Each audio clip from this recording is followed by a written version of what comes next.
Gravitational force is a weak force, ये सबको पता है ना। Gravitational force is a weak force. Gravitational force is always attractive in nature, always attractive in nature, ये भी सबको पता है ना। The problem with this force is when mass of the object is less or small, the value of gravitational force is negligible. Clear? For example, right now we all are sitting in this room. ठीक है, हम इस room में बैठे हुए हैं, हम सब एक दूसरे के ऊपर फोर्स लगा रहे हैं। कौन सा फोर्स लगा रहे होंगे? ड्यू टू आवर मासेस, हमारे मास की वजह से हम एक दूसरे के ऊपर कौन सा फोर्स लगा रहे होंगे? Gravitational force, not electrostatic. Electrostatic तो चार्ज की वजह से होगा, ठीक है।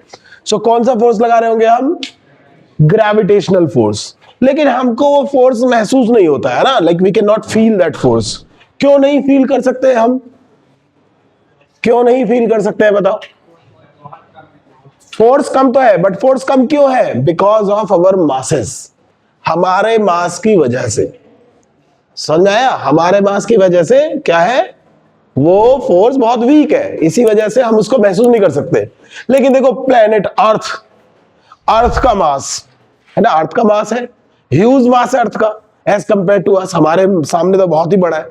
तो जब प्लेनेट्स की बात आती है ना, जैसे हम अर्थ पे, अब सोचो मैं अर्थ पर क्या महसूस करता हूं? अर्थ का फोर्स महसूस करता हूं या नहीं बताओ?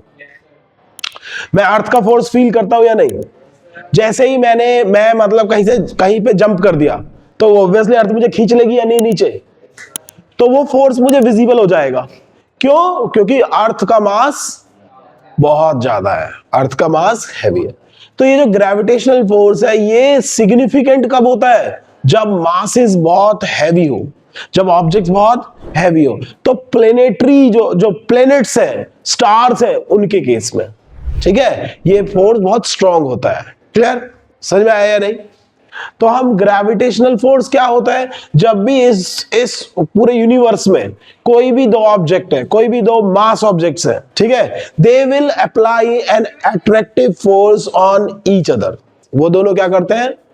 कोई भी दो मास ऑब्जेक्ट इस यूनिवर्स में क्या करते हैं? हमेशा ग्रेविटेशनल फोर्स लगाते हैं, which is attractive in nature, ठीक है।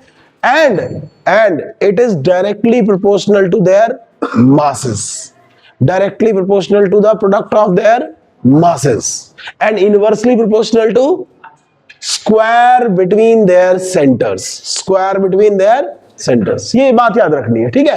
तो न्यूटन ने ही दिया था ये ग्रेविटेशनल जो लॉ था हमारा, ठीक है। सो ग्रेविटेशनल फोर्स, अभी मैं बताऊंगा, देखो एक फैक्टर है जो इस फोर्स को बहुत मतलब नेग्लिजिबल बना देता है अगर मास बहुत कम है, ठीक है। वो फैक्टर की बात करेंगे।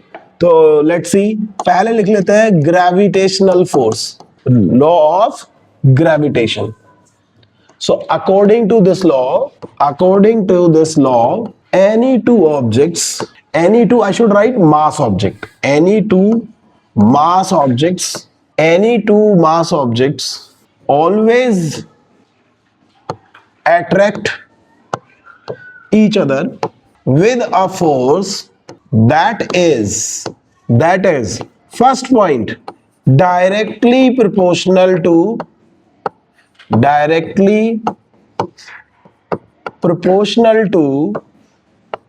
product of their masses, ठीक है। as it is directly proportional to product of masses, so if you have greater mass you have greater force, you have lesser mass lesser force, simple concept, ठीक है। and